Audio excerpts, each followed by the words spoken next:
Olá, muito bem-vindo, muito bem-vinda. Este é o canal do YouTube da Lutopax e estamos iniciando mais um Conversando sobre Saúde. Eu sou Gil Montori, muito prazer estar com você. A gente gostaria de dizer que a Lutopax abriu esse caminho para que você possa interagir conosco. A partir de agora já pode, inclusive, se preparar para enviar perguntas para nós podermos esclarecermos dúvidas sobre assuntos de saúde, dos mais diversos, com os mais variados profissionais da área da saúde. E vou estar com vocês apresentando esse programa com muito prazer, com muito carinho e desde já agradeço demais a sua atenção.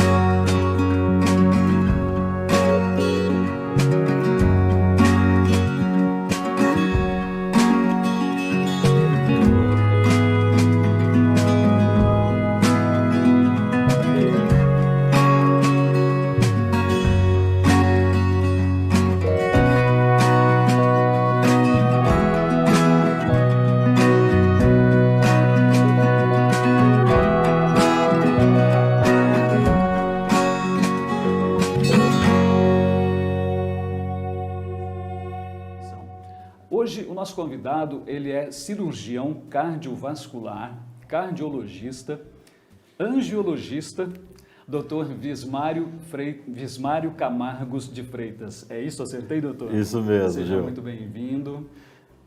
Muito obrigado. Boa noite a todos, boa noite a todas que estão nos assistindo. É um prazer grande estar aqui, viu, Gil Montori, para estar batendo esse papo aí sobre saúde. Podemos falar sobre prevenção, sobre tratamento, os cuidados com a saúde, uma coisa que sempre me dá muito prazer em discutir. Para nós é uma honra, doutor. Doutor Vismário, o senhor fez faculdade em que cidade? O senhor é de Varginha? Só situando aqui, pessoal, nós estamos gravando nos estúdios da Public e estamos no canal da Lutopax, que fica na cidade de Varginha, porque estamos na internet e a gente sabe que não existem fronteiras, né? Estamos a partir de Varginha. O senhor é natural de Varginha? Conta um pouco da sua história. Tá certo.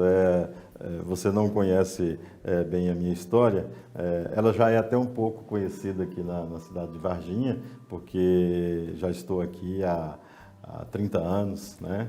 30 anos, fazem 30 anos esse ano que eu moro em Varginha. Que bacana. Já tenho título de cidadão honorário, então sou varginhense que bacana, agora, né? bacana. Me considero varginhense. Mas sou realmente nascido na cidade de Malacaxeta, lá no nordeste de Minas, na região de Teófilo Otoni, ali, Vale do Mucuri, Vale do Jequitinhonha.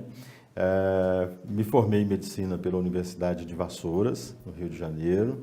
E depois da formatura, então, fui para Belo Horizonte e lá, então, eu fiz a especialização em cirurgia cardíaca, né, cardiovascular e também angiologia.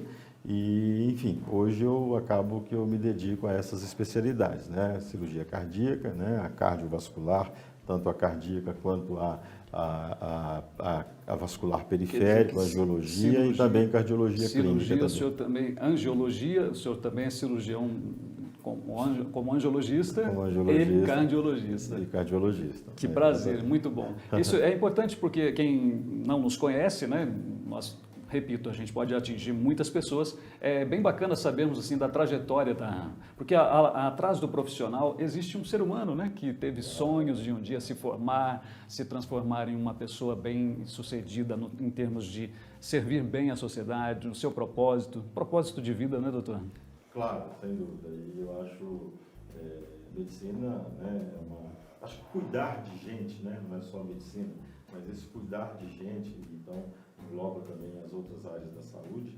Eu acho isso fantástico, né? Eu acho é um sacerdócio. Cuidar de gente muito interessante. E acho eu sempre falo isso, sempre uso essa palavra, esse termo, que tem que ser trabalhado como um sacerdócio mesmo. Né? Sim, sim. Nós que somos, né, a gente atende as pessoas, você presta um serviço a essas pessoas, às vezes num momento muito crucial crucial na vida delas, né? Em que essa pessoa está sofrida, não só fisicamente, mas também do ponto de vista psicológico. Não só ela, quanto a família, não, doutor? Família, então a gente tem que prestar esse atendimento assim, nessa integridade aí da pessoa. Bacana. Doutor, eu vou começar fazendo perguntas e dizer que o nosso canal está aberto para você que está nos acompanhando ao vivo.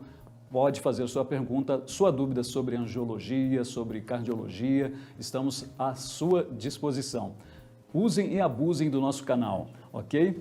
E a gente lembra que você pode ficar à vontade para participar no chat e a gente vai com certeza passando todas as informações. Já perceberam que o Dr. Gismário tem bastante história interessante para contar para a gente, né? E no decorrer do programa, a gente vai começar primeiro a fazer as perguntas exatamente sobre o tema e o senhor, de vez em quando, pode colocar um pouco da sua trajetória também, se algum caso interessante, a gente está aqui para isso mesmo. A nossa intenção é estar conversando com você, que está nos acompanhando na rede social, que está em casa, que está... não importa, às vezes dentro do carro, aguardando o momento e assistindo o nosso canal do YouTube da Lutopax. Conversando sobre saúde, né? Vamos lá. Doutor Gismário, por que no inverno ocorre tanto infarto? Isso é uma pergunta muito boa, né? E eu acho ótimo e muito oportuna para nós esclarecermos isso para a população, né? Para todos e todas que estão nos assistindo, inclusive porque estamos chegando daqui a pouco, chegando no inverno, o tempo já esfriou bastante aqui, né? Sim. E isso é uma coisa que ocorre realmente e é bom esse esclarecimento. O que ocorre rapidamente é que no período de frio, os vasos sanguíneos da gente, eles contraem, eles tendem a se fechar por causa da ação do frio. E no que esse vaso tende a fechar, ou que ele fecha, não é que fecha, mas ele diminui o calibre, ele começa a oferecer uma resistência maior à passagem do sangue. Então o coração tem que fazer mais força para poder vencer aquela resistência, que nós chamamos de resistência vascular periférica, e para ele perfundir os tecidos, para o sangue chegar nos tecidos. Então, essa força maior que o coração faz é exatamente o aumento da pressão, e esse aumento da pressão leva, então, a pessoa ter não só o infarto do coração, mas também outros problemas cardiovasculares, como rompimento de aneurismas e, principalmente, além do infarto, rompimento de aneurisma, o AVC também, que é uma coisa que ocorre com mais frequência no período de inverno. Então, doutor, eu percebi que, através de uma pesquisa, que 30% das mortes no Brasil são causadas por problemas cardiovasculares. É isso mesmo? O senhor tem... Isso, exatamente. A estatística é essa, não só no Brasil, no mundo, né? Isso, 30% das mortes no mundo ocorrem por doenças cardiovasculares. Então, assim, é a situação patológica que mais mata no mundo é a doença cardiovascular. Né? Então, por isso, a importância da prevenção, do tratamento, enfim. Sim, verdade. Eu gostaria de fazer uma pergunta sobre o aparelho de pressão. Esse aparelho de pressão digital, existe um aparelho de pressão digital e existe aquele que a gente está acompanhando. A gente acompanha quando vai ao médico, ele é diferente. Né? Dá para o senhor explicar para a gente que grau de confiabilidade eles têm e se dá para confiar mesmo? Sim, em casa? Ótima pergunta também, muito oportuna. As pessoas perguntam muito no consultório sobre essa questão, se o aparelho é confiável, e há sempre aquela discussão, uns acham que é confiável, outros acham que não. Então, na prática, o que ocorre? O nosso equipamento que a gente usa nos consultórios, nas clínicas, nos hospitais, ele sempre é aquele mecânico, aquele que a gente vai insuflar o manguito e depois desinsufla e nós vamos medir aí a pressão com o estetoscópio. O que é muito confiável e nós usamos esse porque ele é mais robusto, ele tem menos chance de dar defeito. Ou seja, para medir pressão 30 vezes por dia, um aparelho digital às vezes não consegue, né? O analógico é bem mais, ele dura mais tempo, vamos dizer assim, ele tem uma durabilidade maior. Então, o que eu sempre aconselho é o seguinte, aquele aparelho de pressão digital de braço, de manguito de braço, sim, ele é tão bom quanto o analógico, quanto o que nós usamos, né? O que põe no punho não é muito bom, porque o punho não é um lugar muito apropriado para medir a pressão. O ideal é medir sempre no braço, né? Então, você pega uma artéria de maior calibre, você pega uma massa muscular mais desenvolvida, então esse é o lugar mais comum de se aferir a pressão. Gente. Se esse equipamento for usado, se for um equipamento novo, for um equipamento que não é usado muito, sempre tem ali uma manutenção, tem um cuidado muito grande, ou seja, não é um aparelho tão desgastado, a pressão que ele vai medir ali, ela é confiável, né? Agora, se for um aparelho que for muito antigo, já desgastado, ou se a pessoa colocar de forma inadequada, vai ter alteração na pressão. Mas respondendo objetivamente, assim, é confiável, desde que seja um aparelho de braço e um aparelho que esteja em boas condições. Conversando sobre saúde. Gente, perceberam a importância agora de uma grande dica que a gente traz para você? Eu não sabia desse assunto. Ou seja, doutor, se a gente comprar desde que tenha um manguito, que seja no antebraço... No braço, acima do cotovelo. Muito mais confiável. Mais confiável, exatamente. Muito bom mesmo. Lembrando que você pode participar do nosso programa fazendo sua pergunta. A gente está à disposição, né, doutor Vismar? Sim, claro. Enquanto isso, vamos continuando aqui. Existe uma idade ideal para começar a fazer os check-ups cardiológicos, no caso? Sim, isso é uma coisa também muito importante, o check-up cardiológico, que aí nós estamos falando de prevenção, né? Estamos falando de prevenção. E, como tem aí o grande ditado popular, prevenir é melhor que remediar. Sempre, né? E como nós estamos falando de uma doença que é a que mais mata no mundo inteiro, então prevenir é realmente o mais interessante.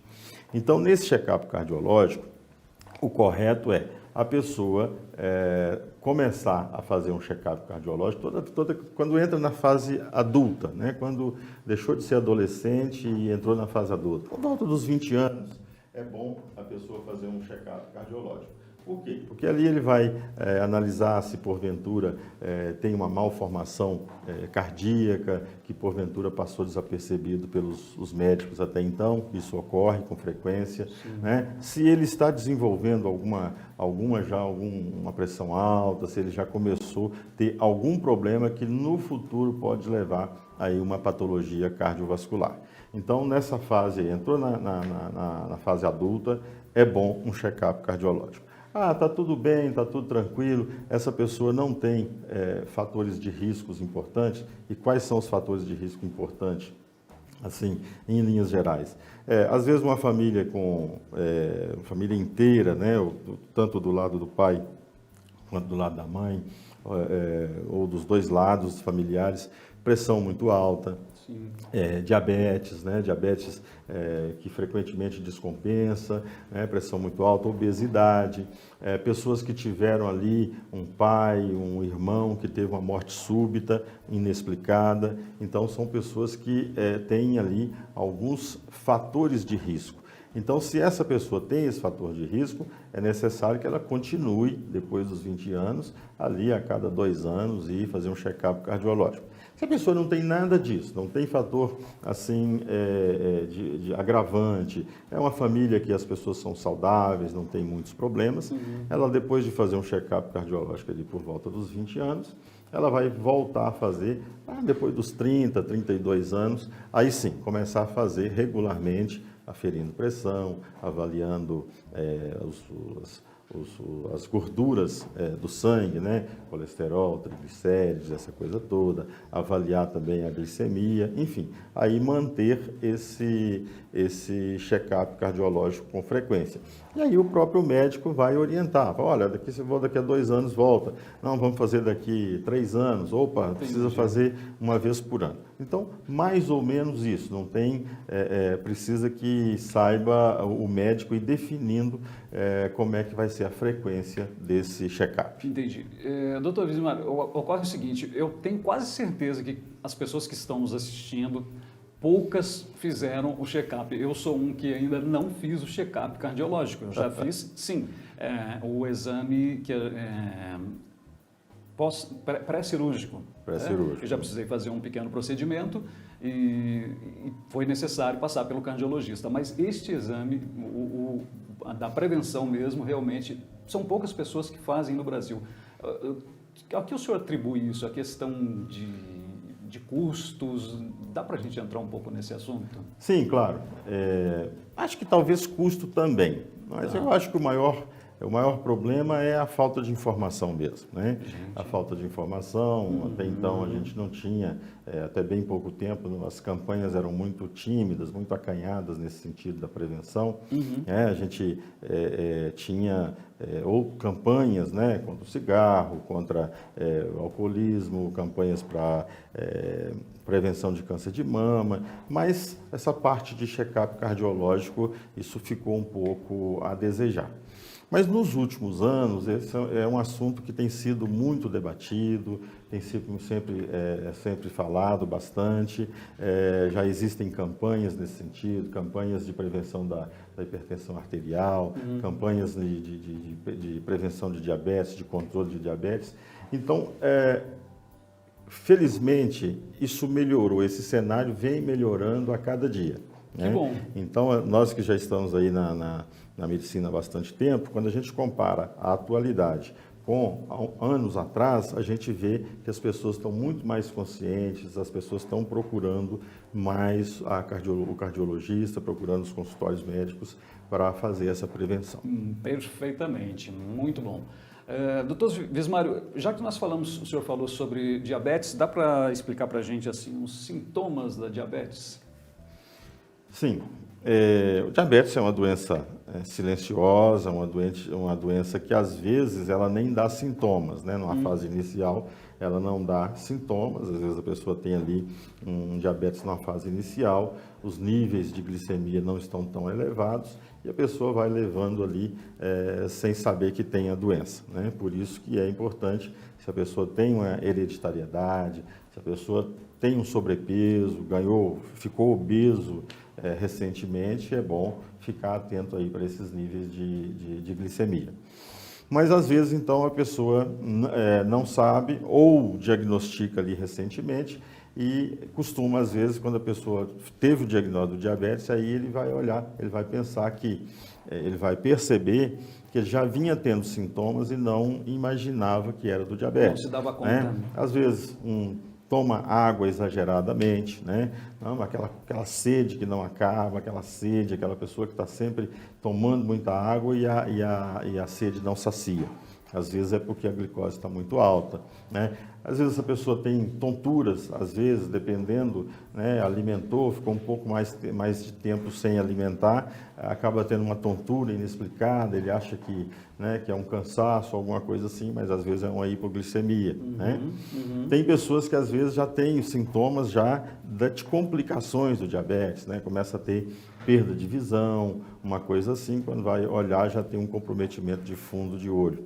Então, os sintomas são, assim, variados, né? É difícil dizer, assim, especificamente um sintoma. Difusos, são não? sintomas muito variados, mas o grande segredo tem família de diabético, a pessoa ganhou muito peso, enfim, ela tem que estar sempre de olho, faz um exame, passa num postinho de saúde, faz o piquezinho no dedo ali, vê essa glicemia, ou vai no consultório médico e faz uma avaliação. Perfeitamente. Doutor, eu gostaria agora de entrar um pouquinho no assunto de varizes. Tem uma prevenção para as varizes? que a gente poderia fazer? Ótimo, boa pergunta, né? E o que são varizes, assim? Além Dá para de- explicar de uma forma bem mais simples para a gente entender? Além de cardiologia clínica, cirurgia cardíaca, também faço angiologia e que é exatamente o tratamento aí das varizes, o tratamento do sistema vascular periférico. Sim, as varizes, por definição, são veias dilatadas, né? São veias dilatadas, tortuosas e que perderam a sua função de conduzir o sangue adequadamente. Então, essa é uma definição. É uma veia dilatada, tortuosa, que na grande maioria das vezes acontece nos membros inferiores. Por quê? Porque o homem, o ser humano, anda em duas pernas, com isso você aumenta muito a pressão do sistema venoso nessas pernas e o sistema venoso ele acaba não suportando essa pressão maior e as veias começam a dilatar. Então, isto é a definição de varizes. Sim. Prevenção. Não existe uma situação que você adota que vai te impedir que você tenha varizes, né? Mas tem medidas que acabam diminuindo a progressão, fazendo com que a doença apareça mais tardiamente ou que não tenha muitas complicações. Grande parte das pessoas que têm varizes, elas são descendentes de pessoas que têm varizes. Então, há uma característica genética e hereditária muito grande, né? Principalmente quando os dois ramos da família, paterno e materno, têm varizes, a chance ali dos filhos desenvolverem é muito grande, né? Perfeito. E caso a pessoa tenha essa propensão já, então é muito interessante que cuide bastante do peso corporal para não ganhar muito peso, não ficar com sobrepeso ou até com obesidade. A pessoa que fica muito em pé deve procurar um serviço de saúde, um médico para fazer uma avaliação, receitar uma meia elástica que previne bastante, né? Fazer exercícios, trabalhar bem a musculatura, principalmente a musculatura da panturrilha, que é o que nós chamamos de coração venoso, né? É uma massa muscular que faz o bombeamento da circulação venosa dos membros inferiores. Então é importante exercícios, caminhadas, para poder essa bomba da panturrilha ser uma bomba efetiva e isso ajuda a prevenir bastante aí o aparecimento das varizes. Daí a importância da prevenção do exercício físico. Sim, sim, com certeza. O exercício físico é muito importante, né? Nessa questão das varizes e também na questão do aparelho cardiovascular num todo. Eu gostaria de fazer mais uma pergunta para o senhor a respeito de uma palavra que eu achei bem interessante pesquisando, escleroterapia. Então, existe escleroterapia convencional e de espuma. Primeiro, contextualiza para a gente o que é escleroterapia. Escleroterapia está relacionado à questão do tratamento das varizes, né? Das varizes, das microvarizes, e consiste em injetar substâncias esclerosantes, substâncias que agridem a parede do vaso e destroem essa parede do vaso, né? Então, isso é escleroterapia. Então, a gente injeta ali as substâncias e elas vão matar, vamos dizer assim, as células da parede do vaso e aí desaparecem os vasinhos e as varizes. É um procedimento, então? É um procedimento ambulatorial feito no consultório, né? E um procedimento feito por pessoa capacitada, é um procedimento simples. Esse é o convencional? O que é convencional e o que é espuma? O convencional, que é espuma também, todos esses esclerosantes, eles têm um efeito de detergente, eles espumam, né? Isso é uma característica dos esclerosantes. E tem vários medicamentos esclerosantes aí, né? São vários. Todos eles, quando são agitados, eles fazem uma espuma, né? E essa espuma é interessante quando a gente injeta essa espuma, porque você vai estar injetando uma menor quantidade de remédio mas a espuma potencializa o efeito, ela enche, ela preenche a luz do vaso, preenche efetivamente a luz do vaso, sem levar muito líquido para dentro do vaso. Então, isso é uma coisa, esse efeito detergente, esse efeito da espuma, ela tem essa vantagem, que preenche o leito do vaso sem usar muito remédio. Agora, a espuma, que está muito na moda hoje, que é muito comentada, é o que para nós chamamos de espuma densa. Né? Aí então você tem o tratamento de escleroterapia convencional e tem o tratamento com espuma densa. Essa espuma densa, né, como o próprio nome diz, ela forma como se fosse quase uma cola, né, que a gente coloca aquele medicamento ali, mistura com ar, faz um movimento com ele, e aí ele faz aquela espuma muito,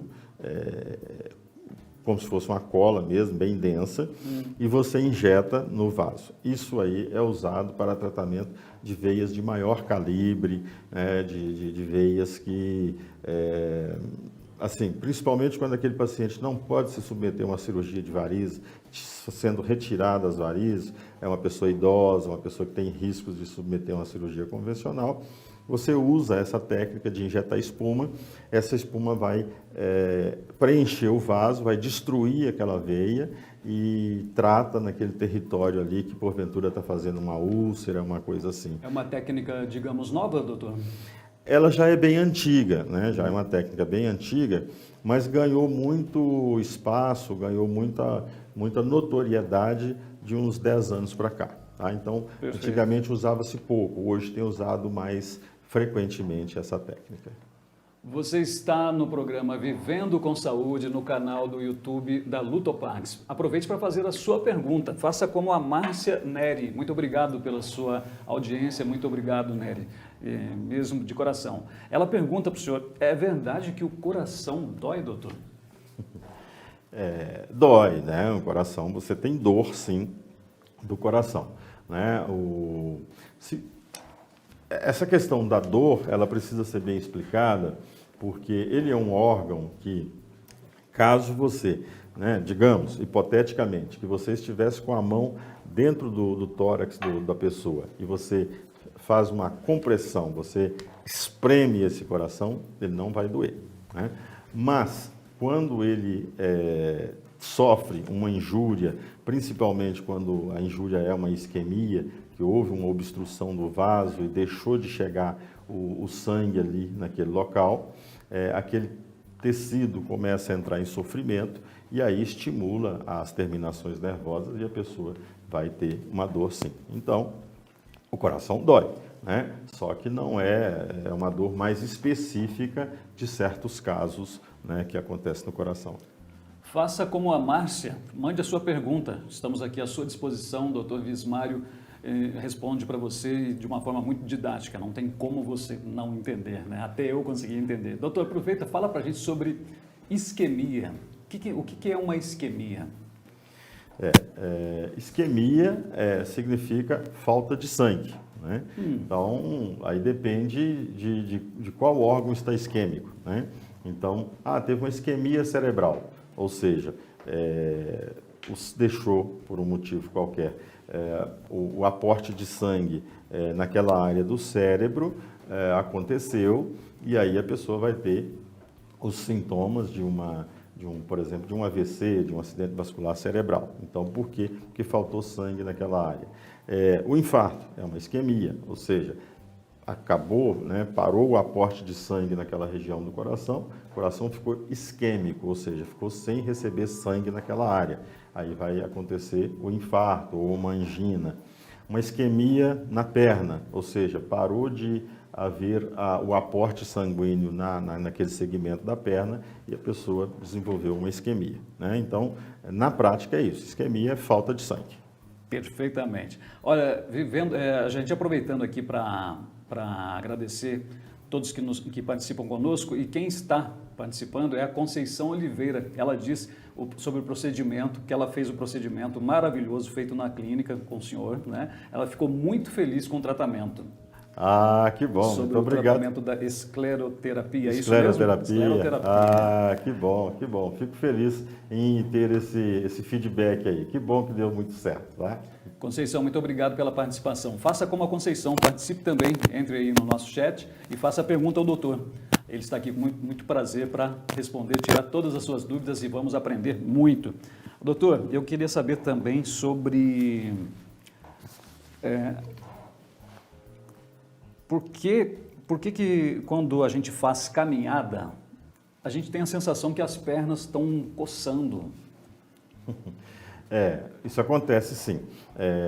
Não são todas as pessoas, né? Tem umas pessoas que são mais sensíveis e que têm essa sensação de formigamento, de ardência nas pernas. Isso acontece pela vasodilatação. Quando você caminha, né, você tem um maior fluxo de sangue na perna, né, nas pernas, e esse maior fluxo de sangue, então, ele acontece porque houve uma dilatação dos vasos. Então, quando dilata aqueles vasos, vai ter o maior fluxo de sangue ali, que é exatamente para poder nutrir mais os músculos que estão precisando de muito oxigênio para poder trabalhar. Com isso, você vai ter uma transpiração mais excessiva, né, por conta de precisa haver essa sudorese para poder resfriar a pele. E, então, esse contexto aí de vasodilatação, o músculo trabalhando e mais a sudorese, às vezes intensa, né, aquele suor intenso ali na perna, em certas pessoas gera essa sensação de formigamento, de ardência, que é realmente uma coisa que incomoda. Mas é uma coisa fisiológica, normal. Não precisa se preocupar, não. Não tem que preocupar com isso. Ótimo, perfeito. Uma pergunta também bem interessante. É verdade que anticoncepcional, o que tem a ver com as varizes? Tem alguma ligação? Sim. Os hormônios, os anticoncepcionais hormonais orais, né? Eles têm essa propriedade de fazer dilatação dos vasos, sobretudo no território venoso, né? Então, ele dilata as veias. E dilatando as veias, ele faz o que nós falamos lá atrás, que o que são varizes? São veias dilatadas. Então, esse uso continuado do anticoncepcional hormonal, ele faz essa dilatação persistente das veias, e elas começam a perder a resistência e podem levar a pessoa a desenvolver varizes, né? Então, esse é o mecanismo fisiopatológico desses hormônios. Felizmente, hoje, os anticoncepcionais têm uma carga hormonal menor e não são tão ruins para as veias como foram os anticoncepcionais mais antigos, né? Mas mesmo assim, hoje, se a pessoa tem uma propensão a ter as varizes, o anticoncepcional pode sim potencializar. Interessante. O João Paulo pergunta qual é o valor normal da pressão arterial? Dá para escalonar isso por idade? Como que... João Paulo, né? João Paulo, boa pergunta, né? Isso é uma coisa importante. É preciso que a população em geral tenha essa consciência até para saber se ele está com pressão alta ou se não, né? Então, o conceito que é da Sociedade Americana de Cardiologia, também da Sociedade Brasileira de Cardiologia, ou seja, já é um consenso, a europeia também, é um consenso mundial que a pressão ideal é 12/8. A Sociedade Brasileira de Cardiologia até fez uma campanha no Brasil, aí por volta de 2008, por aí, que é a campanha Eu Sou 12/8. Então, chamando a atenção para que todas as pessoas estejam atentos a ter uma pressão, se não exatamente 12/8, mas que seja próximo disso aí. Então, esse é o que define uma pressão normal. Agora, é claro que o ideal é que ela seja até 12/8, mas se for um pouco menor, melhor ainda. Uma pressão de 11/7, 11/8, 12/7 é uma pressão ideal. Doutor, 12/9, o que o senhor me fala? 12/9 já é hipertensão, né? Por quê? Porque o 9, que corresponde à pressão mais baixa, que é a pressão diastólica, né? Então, pressão diastólica acima de 80 milímetros de mercúrio, que a gente acaba simplificando para 8, né? É uma pressão diastólica maior do que 80 milímetros de mercúrio, já é pressão alta. Né?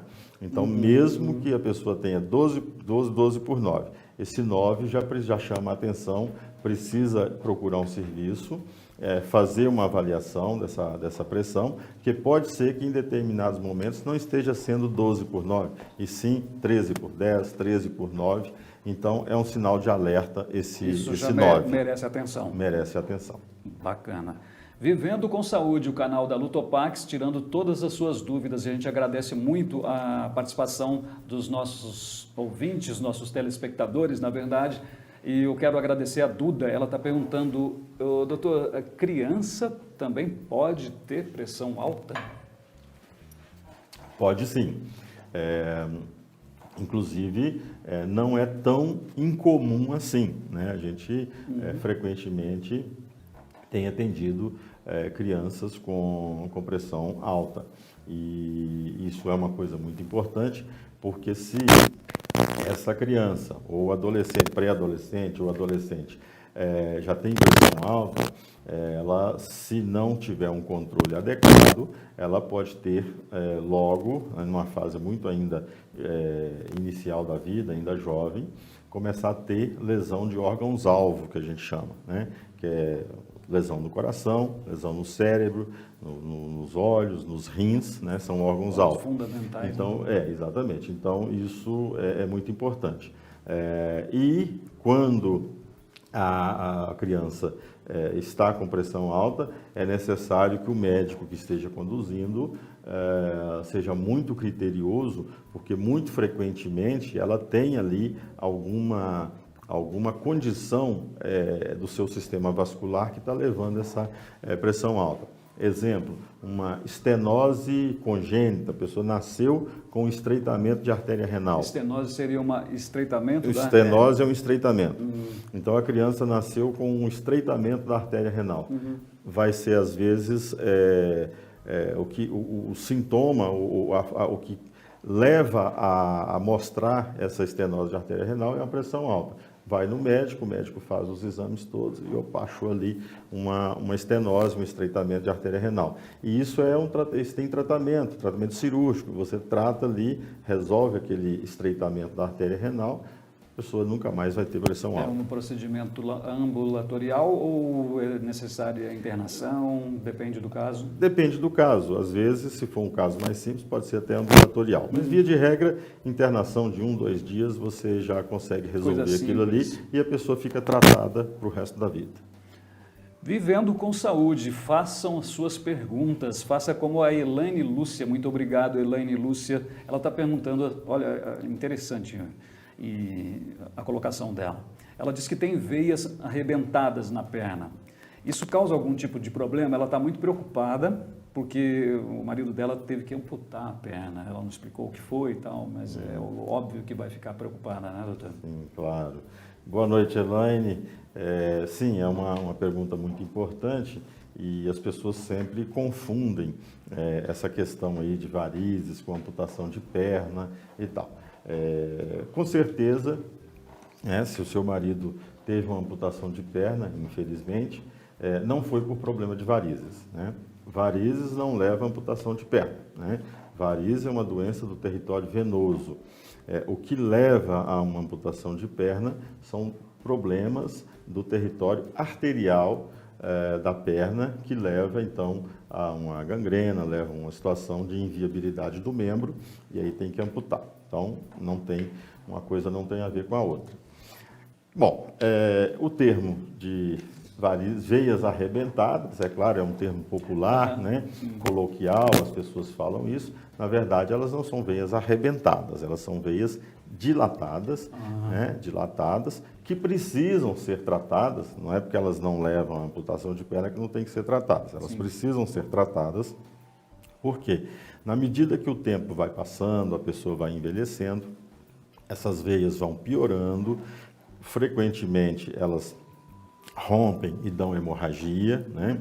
E é uma hemorragia perigosa, porque é uma hemorragia que a pessoa não dói, às vezes, e a pessoa não sente que está perdendo sangue. Está tomando banho e, de repente, às vezes desmaia. Por quê? Porque perdeu sangue de forma insensível. Isso né? é bem perigoso, é muito sensível. Perigoso, isso é uma coisa séria, uma coisa muito importante. Então é preciso tratar. Tem também aquelas pessoas que é muito comum, né? Todos nós, provavelmente já, as pessoas que estão nos assistindo, conhecem alguém ali que teve uma úlcera na perna por causa de varizes. São úlceras muito dolorosas, são úlceras de difícil cicatrização.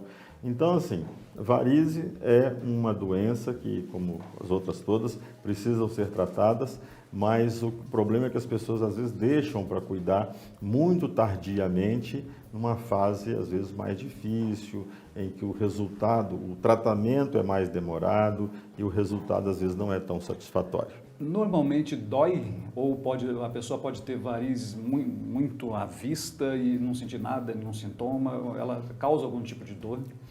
A questão da dor, né, dor é uma coisa muito pessoal, né? As pessoas sentem muita dor, outras pessoas sentem menos dor, né? Às vezes para uma mesma doença, um sente muita dor, o outro menos dor ou não dor nenhuma. Sim. Então é comum a gente às vezes atender pessoas com grandes varizes, com já varizes, veias inflamadas e tal, e essa pessoa fala, não, eu não sinto dor, é bem tranquilo. Mas é raro, não é? O mais comum é que as pessoas sentem dor sim, às vezes uma dor moderada, mas uma boa parte sente uma dor muito intensa, uma dor que limita ao trabalho. Inclusive, varizes é uma das causas. As pessoas, os colegas que trabalham com medicina do trabalho, que dão assistência nas empresas, eles sabem disso, eles têm estatísticas disso, que a varize é um fator muito importante no absenteísmo do trabalho, ou seja, as pessoas deixam de ir trabalhar por problema de varizes. Eu não sabia e eu acredito que muita gente também não sabia dessa informação, varizes. Isso, é muito importante e os médicos do trabalho que dão assistência, eles são muito preocupados, frequentemente eles insistem lá com os funcionários da empresa para ir tratar exatamente para evitar a ausência no trabalho. Agradecemos muito a participação de todos, continuamos com o canal aberto, faça como a Karina. A Karina fez uma pergunta também. É verdade que o colesterol alto, as veias ficam meio que entupidas, é por aí? O colesterol alto, a gente falou um pouco já sobre colesterol, mas sim, chega a afetar esse ponto? Sim, claro. É correto essa afirmação, sim. Né? Esse é um dos grandes problemas, né, do colesterol elevado, né? E não só, às vezes, as pessoas...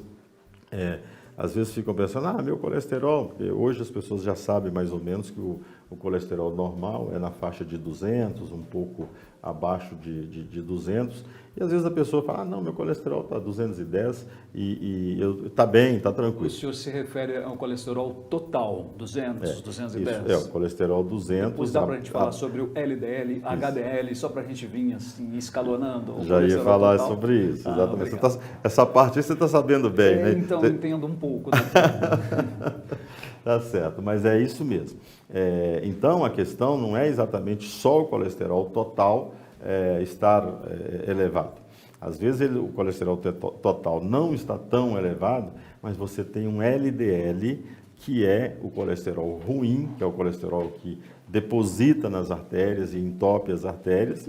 Esse colesterol ruim, às vezes ele está bem alto, né? Ele está bem alto. O LDL, que é o colesterol bom, que é o colesterol que não deposita nas artérias, ele está baixo. Então, se um está baixo, o outro está muito elevado, no total, às vezes, não sobe tanto, mas aí, às vezes, você tem um colesterol total razoavelmente bem até, mas com um LDL muito alto. Então, esse LDL, ele é um colesterol de alta densidade, ou seja, o peso molecular dessa gordura é um peso alto, né? Então ele tem a tendência de estar penetrando na parede do vaso, né? Penetrando na parede do vaso, principalmente se a pessoa tem uma pressão alta, ou seja, a pressão alta forçando o sangue ali naquele vaso. E esse sangue está cheio de LDL, então ele vai forçando e ele vai empurrando esse LDL para dentro da parede do vaso.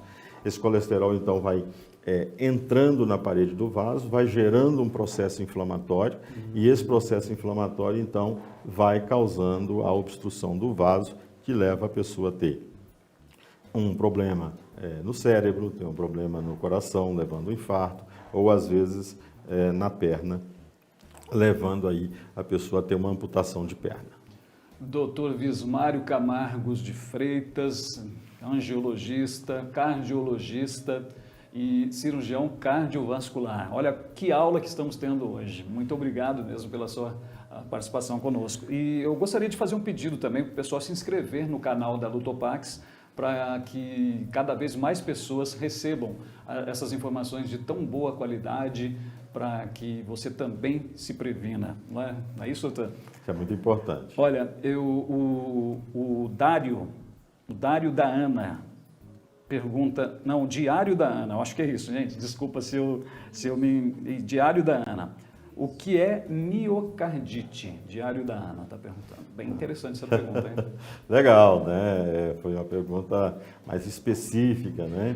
E miocardite. Então, mio é relativa a músculo, né? Mio relativa a músculo. Dite, inflamação. Então, miocardite é uma inflamação do miocárdio, que é uma inflamação do músculo do coração, né?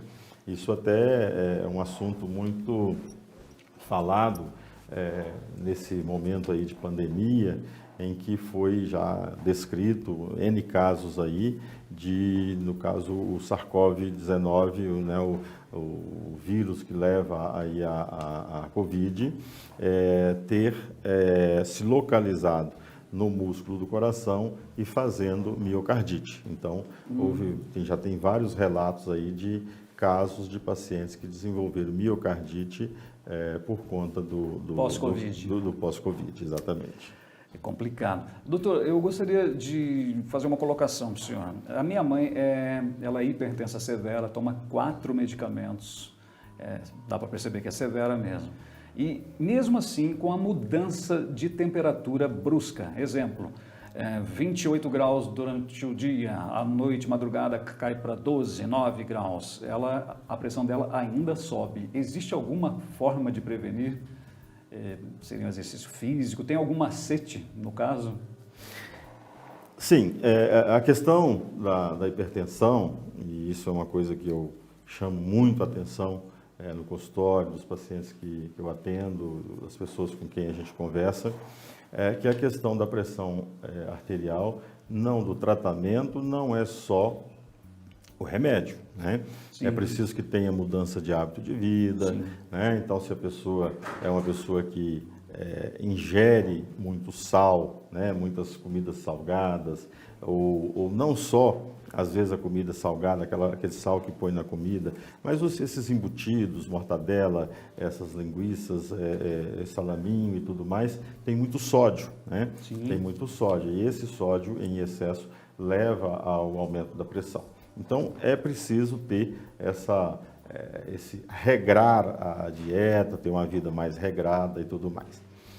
Uma outra situação, às vezes, de ter esse descontrole de pressão, né, de uma hora a pressão está mais baixa, uma hora a pressão está mais alta, tem que avaliar também a medicação, porque às vezes a pessoa está tomando 2, 3, até 4 remédios, como você citou, sim, e esse remédio está com subdose, às vezes ele não está na dose adequada, ou às vezes é uma medicação que não é apropriada para aquele caso, então tem que rever a medicação. Se a pessoa tem é uma pessoa regrada, cuida da dieta, não exagera, e está com o remédio em dose mais alta, e ainda assim está tendo variação de pressão, é preciso rever esse tratamento. Agora, como nós já falamos mais cedo, né, nessa conversa nossa aqui, nesse período de frio, há sim uma tendência da pressão, mesmo que ela esteja adequadamente tratada, de ter aumento da pressão. Só que esse aumento não pode ser um aumento exagerado para levar essa pessoa a ter uma complicação, ok? Perfeitamente, doutor. Então, a gente gostaria de reforçar e pedir que você se inscreva no canal da Lutopax e continue participando conosco, nos acompanhando no Vivendo com Saúde. Gente, não sei, produção, se temos mais algumas perguntas, senão eu acho que eu vou agradecer a presença do Dr. Vismário com tantas informações boas e agradecer especialmente vocês que nos acompanharam, que estiveram fazendo suas perguntas. Para nós isso é muito, muito importante. Temos alguma coisa a mais, produção? Chegando mais aí, com certeza. Muito obrigado pela audiência, você que nos acompanha.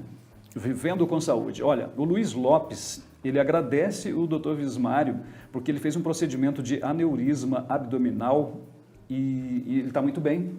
Ah, que legal. Que bom saber isso, né? Que Você bom está sabendo saber. agora através do nosso canal aqui. Ah, que bom. Boa noite, seu Luiz. Que bom saber notícia, né, de que está tudo muito bem. E sim, é um tratamento de uma doença grave, né? Os aneurismas, né? Você até dando a informação do que é aneurisma. O que é? O aneurisma é uma dilatação do vaso. Então, toda dilatação anormal do vaso é chamada de aneurisma, né?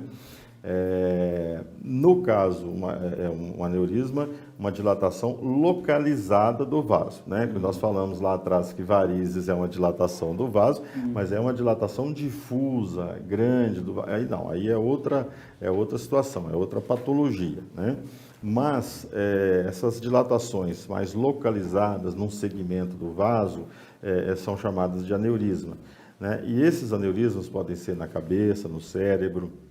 É comum, às vezes, a pessoa ter um AVC, pessoas até jovens têm um AVC e falam, teve um aneurisma. Esse aneurisma pode ser no tórax, pode ser no abdômen, pode ser nas pernas. Onde for, onde quer que seja que tem esse aneurisma, ele é sempre uma patologia grave, uma patologia perigosa, que precisa ser adequadamente tratada. Me lembro muito bem do seu Luiz, e ele tinha realmente um aneurisma muito grande. Nós tratamos por uma técnica chamada endovascular, em que você leva com um catéter, coloca uma proteção, uma prótese dentro do vaso, excluindo aquela dilatação, excluindo aquele local doente da artéria, da circulação, e aí a pessoa fica protegida e evita maiores complicações. Tão bom ter um feedback desse, né, doutor? Isso é muito bom, né? Nós profissionais, nós vivemos de resultado, né? Então, quando a gente tem esse feedback, né, as pessoas falando que foram tratadas com êxito, é um motivo de muita alegria para a gente. São muitas pessoas te elogiando pelo profissional que é, e eu que não o conhecia, logo de cara já percebi que tinha muito para passar e fico muito feliz de saber que as pessoas que estão nos acompanhando, os seus pacientes também, têm um carinho especial para o senhor e estão mostrando resultados. Que fantástico, bom. Né? Isso é muito, a gente fica muito feliz, muito alegre com esse feedback. Doutor, eu gostaria de falar agora sobre a circunferência, a circunferência abdominal. Vamos falar um pouquinho sobre isso? Vamos lá. Que bom que as pessoas estão participando mesmo, né, dessa nosso bate-papo aqui, né? Falando sobre saúde, né? Não é falando sobre, é conversando sobre saúde. Também, né? Conversando, que é o nome do programa aqui, e eu acho que isso é muito interessante. E a circunferência abdominal, ela passou de uns anos para cá ser muito valorizada, porque chegou-se à conclusão, com os estudos, que quanto maior a circunferência da barriga da pessoa, quanto maior a circunferência abdominal, maior quantidade de gordura intraabdominal ela tem, e quanto maior essa gordura intraabdominal, maior o risco de ter uma doença cardiovascular, né? Está intimamente relacionado. A gordura abdominal, a gordura esplâncnica, que a gente chama, que é a gordura que está lá no intestino, ela aumenta muito a resistência à insulina, levando a pessoa a ter um diabetes. Ela aumenta muito os níveis de pressão arterial, né? Que é muito importante também. E, sobretudo, ela aumenta a inflamação no corpo da pessoa. Então, a pessoa começa a ter... desenvolver substâncias inflamatórias, que a gente chama das cininas inflamatórias. São toxinas. Toxinas inflamatórias que circulam no organismo e leva a uma série de complicações em decorrência dessa gordura abdominal. Então, esse número, né, o limite da circunferência abdominal, ele já foi, inclusive, reavaliado. Quando começou a se valorizar isso aí, os primeiros estudos eram mais benevolentes, então deixava a pessoa ter uma barriguinha maior. Hoje é mais restritivo, né? Para o homem é uma circunferência abdominal de até 90, tá? E para as mulheres de 85 centímetros para baixo. Tá? Então a pessoa tem uma circunferência abdominal, o homem tem uma circunferência abdominal acima de 90, já é um sinal de alerta. Ele precisa já procurar um médico, ele precisa fazer uma dieta, ele precisa procurar um nutricionista para fazer um controle. No mínimo, uma boa caminhada, não, doutor? Caminhada é muito importante. E já que você falou sobre a caminhada, é bom a gente esclarecer também essa questão. Às vezes as pessoas acham que eu não vou fazer caminhada, eu não tenho tempo, isso aí precisa ter tempo, eu trabalho muito, e eu não tenho tempo para fazer caminhada. Então, quando a gente pede para fazer caminhada, fazer um exercício físico, fazer uma atividade física, ninguém está pedindo para a pessoa ser atleta. Né? Sim. O que a Organização Mundial de Saúde, as sociedades de cardiologia, preconizam é que a pessoa faça 150 minutos de exercício por semana. Ou seja, uma caminhada, um exercício físico de 50 minutos 3 vezes por semana. Né? Não é pedir muito, né? Não é pedir muito, né? Não é pedir muito. Acho que se a pessoa tiver um pouco de compreensão, ela arruma ali um tempinho de 50 minutos para fazer 3 vezes por semana. Eu acho que isso não sobrecarrega tanto as pessoas assim e não compromete muito o tempo das pessoas. E ela vai ter uma bela de um benefício, inicial, né? Isso, exatamente. Ao longo do tempo, essa pessoa vai ver que ela está perdendo peso, que os níveis das gorduras do sangue estão diminuindo, né? A glicose, se às vezes estava um pouco mais alta, começa a diminuir. Então, a pessoa logo vê os resultados desse exercício físico. Doutor, às vezes a gente fica assim perguntando a questão do LDL, mas no que dá lá no resultado do exame. O que é aceitável um LDL, o HDL e o total? Dá para assim, dar só uma métrica para a gente ter um... Sim. O colesterol total, o correto é que ele seja abaixo de 200. Né?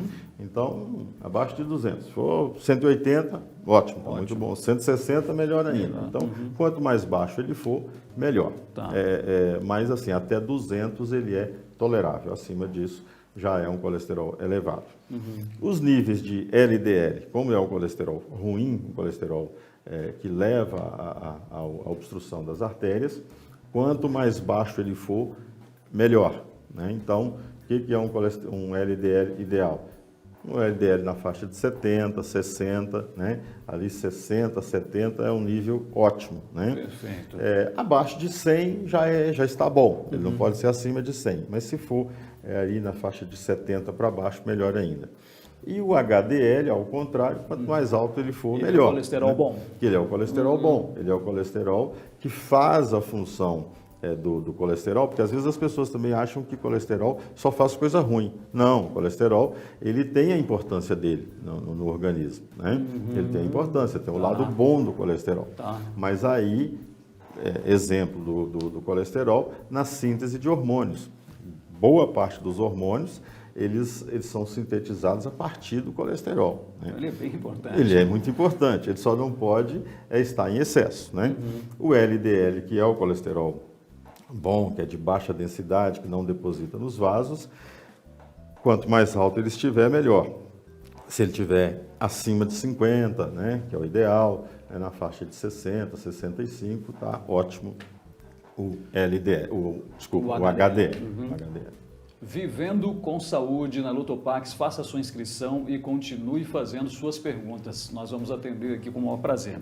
Agora, a Ruth da Penha pergunta, ela fez um exame e deu bloqueio de ramo esquerdo. O que significa isso, doutor? Bloqueio de ramo esquerdo? O que será isso, hein? Boa noite, Ruth, né? Ruth. Uma pergunta mais direcionada, mais específica. Sim. Bloqueio de ramo esquerdo, só para que as pessoas saibam, a gente tem os nervos do coração que levam o estímulo nervoso, que leva o estímulo nervoso para fazer o coração contrair, né? Então, o coração contrai a partir de um estímulo nervoso. Uhum. E nós temos aí dois grandes ramos de nervo no coração, que é o ramo esquerdo e o ramo direito, né? O bloqueio, seja no ramo esquerdo, no ramo direito ou onde for, significa que o estímulo elétrico não está passando adequadamente ali naquele nervo. Então, o que é o bloqueio de ramo esquerdo? É uma dificuldade na passagem, um retardo do estímulo elétrico ou um bloqueio completamente, um bloqueio total ali do ramo esquerdo, em que o estímulo elétrico não está passando ali naquele ramo esquerdo. Isso é perigoso? Isso é uma coisa que precisa ser muito bem estudada, porque, via de regra, ele é um prenúncio de uma doença importante, né? Sim, sim. Então, doença coronária, às vezes a pessoa tem um bloqueio de ramo esquerdo, né? Doença de Chagas, a pessoa tem bloqueio, se bem que na doença de Chagas, desculpa, é mais o ramo direito, mas tem bloqueio também, às vezes, de ramo esquerdo.